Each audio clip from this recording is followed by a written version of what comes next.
So, as promised, I'm going to bring you along today to talk about the adventure ride that I went on, the organised adventure ride, organised between Yamaha New Zealand and 101adventures.co.nz. They're an adventure operator working out of Rotorua, husband and wife team. So,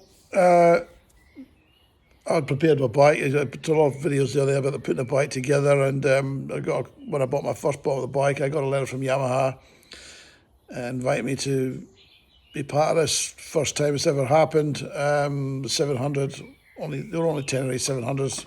All the bikes were the same, apart from the modifications people had done to them, whether it be suspension or lower seats or different pannier setups, different tyre setups. It was good. It was really, really good to see all the bikes who'd done what to what, and how the benefits and disadvantages, etc.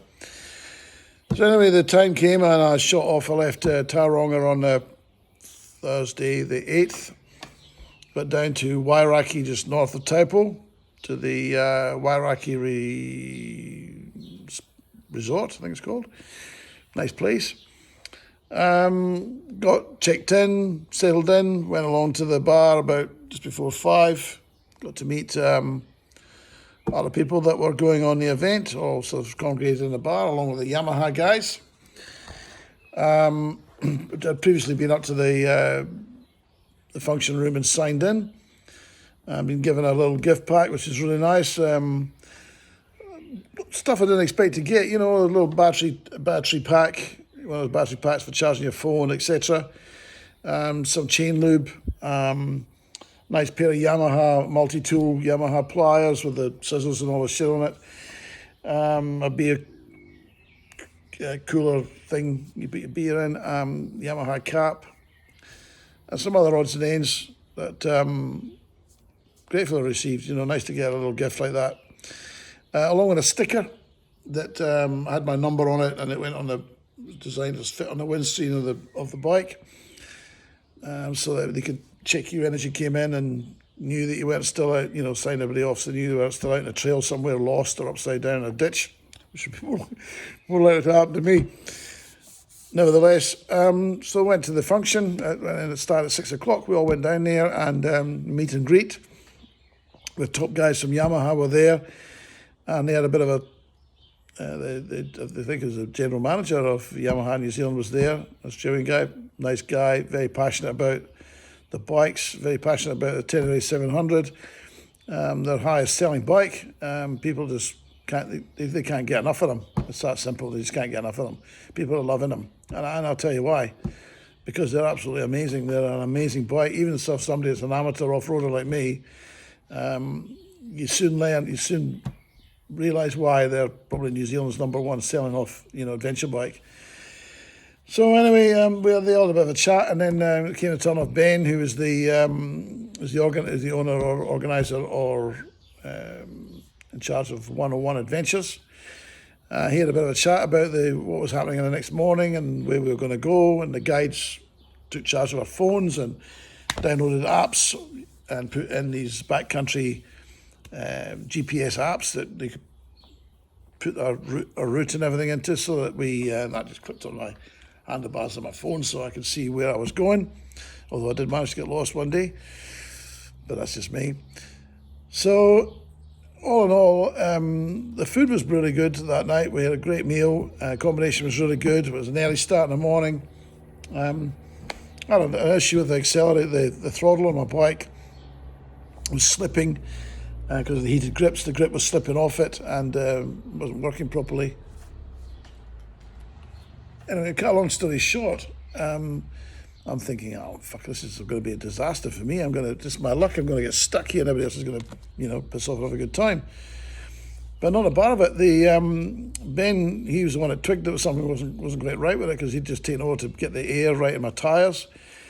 And he came back and called his mechanics over, and they had a bit of a discussion about it there and then, and I'm sticking my nose in and I'm thinking, what the fuck's going on, Anyway, next thing is, this is like before 7 o'clock in the morning. Phone calls are getting made.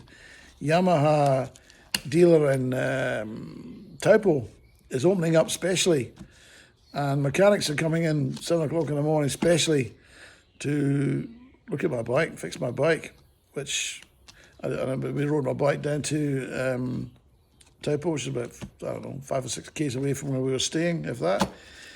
And we were only in there a few minutes when they had it, the back busters off, the handle, the hand grips off, and sanded down, re-glued, all put back together again, and in literally minutes, 5 minutes or more, I'm back on the road. I did say to those guys I'd drop them in some beers for their effort, which I did the other day. I was passing through Taupo, so I went to the off-licence and bought a box of beers for the mechanics, dropped it in there, which they were very grateful for, but not half as grateful as I was that I wasn't missing out on the adventure that I'd signed up for. So one of the guides stuck with me, and because the other group had sort of headed off, so we played catch up, and it wasn't long before we were on a gravel road. I'd never driven on a gravel road before on a big bike like that, and it was actually quite, the gravel was quite deep to start off with, and it was going all over the place, for me anyway. But the guy was really patient, and the first time within a few kilometres, I was in and out of the water table a couple of times. I had shit everywhere, but I managed to stay on it. Still don't know how. Stayed on it. And he gave me a few pointers, tell me to, because I was white knuckling. I was hanging on, trying to fight it the whole time, and that's not what you do. You had me standing up on it, and I was leaning right over the tank. Most of my balls sat in the tank, and over the top of the handlebars, keep my weight on the front wheel. And it was similar to skiing, really. When you go into a turn, you put your weight on the inside ski, it was on the inside of the turn. Very similar to that. So once I started getting my feet sorted right, and it was down happening with my legs, and I was steering the bike with the power, flicking the back round, etc.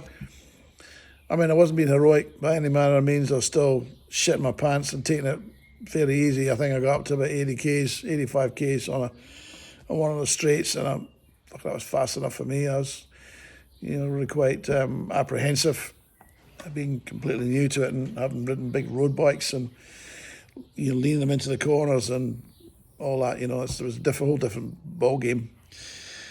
Anyway, the guys from SR Suspension, they'd done some work on my bike before I went on this trip. The Taupo-based crowd, they'd changed the forks internally, set them all up, done the rear shock and the rear spring, beefed it up.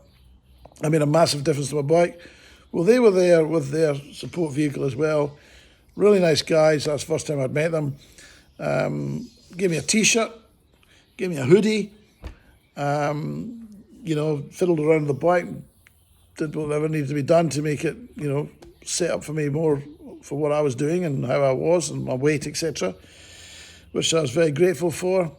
So yeah, and it also made a lot of difference to the road handling of the bike. It made a massive difference to it, actually, and a big difference to the braking ability of the bike. Just seemed to make it sit nicer when you're braking hard and going into corners and stuff. It was, it made a massive difference. So hey, if you got on those bikes and you want to get the most out of it, which I'm never going to get the most out of it because I'm old and broken, but I've seen what some of those guys were doing with those bikes. Fucking amazing, they give these Moto SR guys a call in Taupo and get them to set your bike up for you. You'll never look back. You'll be so impressed with the difference. It's huge. And we get back onto the event. So super well run, this event. Very well organised. They thought of everything. They had support vehicles. They had photographers along the way.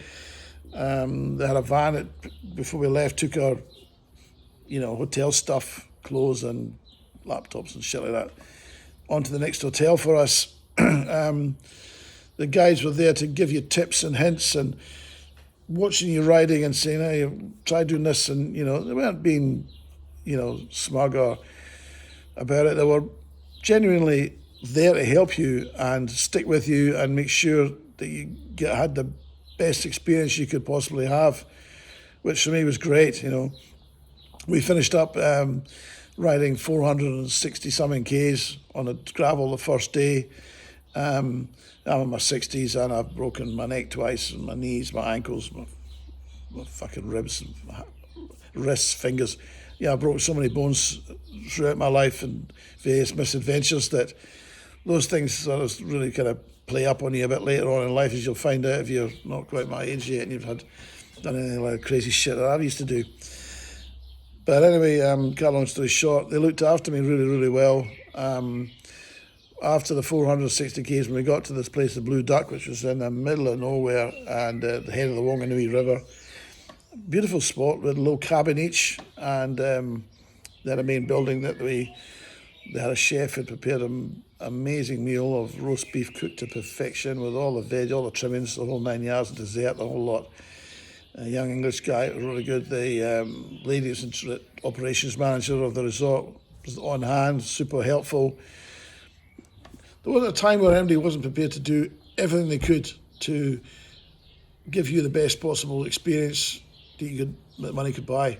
And that's the bit that impressed me the most, was the care and the detail and the attention to detail. And the customer was the priority.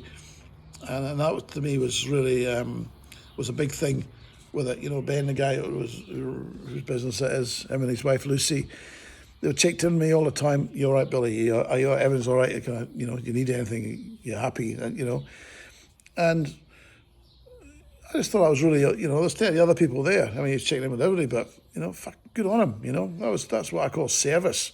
If that's, you know, that's what you know, over the years you go to some of these things and you pay your money. Nobody gives a toss. They just get on or boat trips, especially, you know, or with some of the places I go in the Philippines and Thailand and all. You pay up for a boat trip and a lunch or whatever. And you go on it and it's just they shove you on like sheep, and you go to places and you just herds you off and herds you on again, and it's really crap and it's a waste of money. This was the complete and utter opposite to that. It was an experience of a lifetime. I did originally want to take my son with me. We were going to rent a bike for a Yamaha for him as well.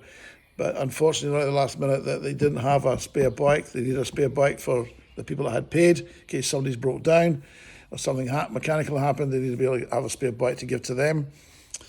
And unfortunately, my son Logan missed out, but he was all right about it. But I went on it anyway. So the next day after the Blue Duck, we had breakfast at the Blue Duck in the morning. Nice and early, shot off again. We finished up in, where did we go next? Where was it? I forget now. National Park, I think it's the next time I bumped into everybody. Everybody goes, nobody was in a pack.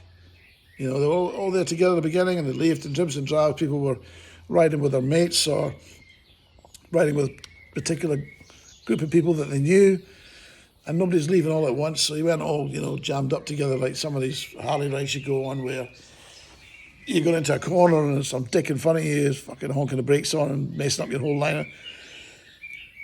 There was none of that. I just left last because I was the slowest. I don't want to get in anybody's way. But the guys just stuck with me anyway, you know. I made sure that I had and of course I was getting better and better as time went on. But I was still the slowest with it. You know, I wasn't there to break any records or any bones. But I had a fantastic time. So what I'd say to you is, if you want to go, and I mean, from what I understand, they're doing another run. What was talked about is they're doing another run in beginning of the year, I think February, in the South Island. So if you're in the South Island and you've got a Yamaha Tenere, get in touch with 101adventures.co.nz, talk to Lucy or Ben, and get on one of the trips, because you will not be disappointed.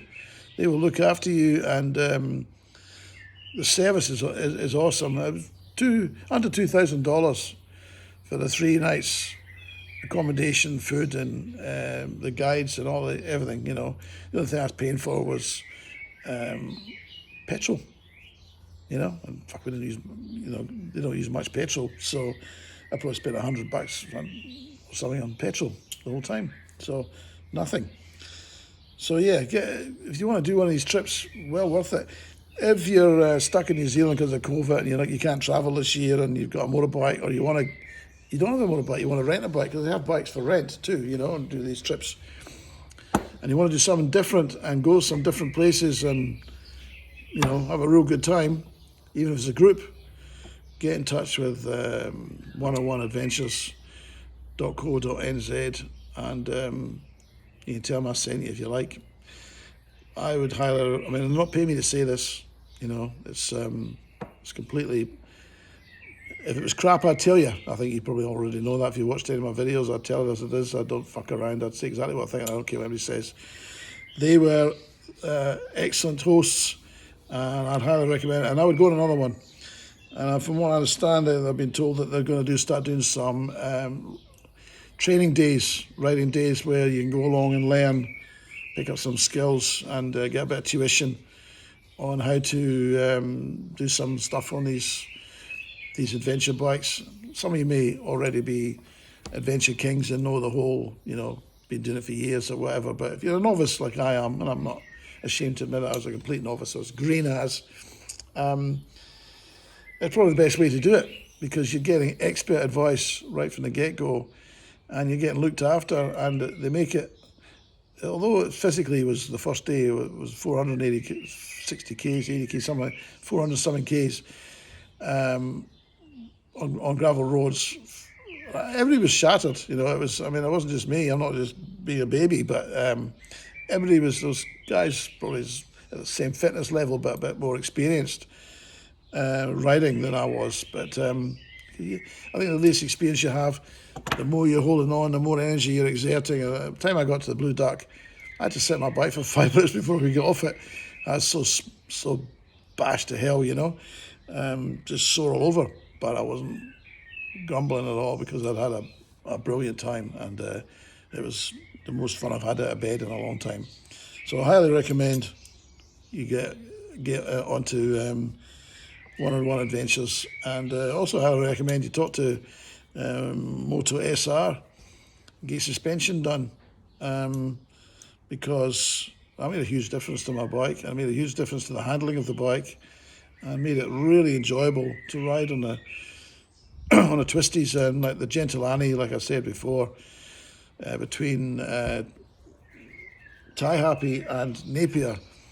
That's probably one of the best roads, bar Lanzarote, where I used to live, where it was so hot and the roads would melt your tyres. The quality of the road is great. The scenery is phenomenal. There's so many turns and dips and rises, and it's, you know, it's one of the best riding roads I've ridden on in New Zealand. So give the Gentle Annie between Tie Happy and Napier a spin. You'll be glad you did. Do it as a group or something. I suggest you do it as a group, you know, because it was brilliant. It was absolutely a great road. So I recommend that as well. So anyway, that's my trip. My trip's over with. I'm back now. I'm recovering now. I bought myself one of these multi-gym things, because it sort of became quite clear that my fitness, stamina, my strength, and I was just, you know, just wasn't what it should be. So I've started quite dedicated to it. Really, been giving it the last few days. Been hammering the gym, putting an hour in the morning, an hour in at night on the, what is it now? What's it called again? I think I'm one of those Bowflex. So it's progressive. So you're not struggling to get the thing off the, you know, it's, so for me it's perfect. It's for somebody my age and strength level, and you can set it to any sort of level you want. So I started off quite light, and I've just been doing sets of each exercise, doing sets of 30, as opposed to big weights where you do like sets of 5 or 10, and I've just been doing 30 till you feel like muscles are on fire by the time you've done that 30, and then you move on to the next one. So I'm quite enjoying that, and hopefully my fitness level will be up a bit more for the one they're going to do down at South Island, because I'm in for that one, absolutely guaranteed. So maybe we'll see you there. All right, ride safe. Over and out.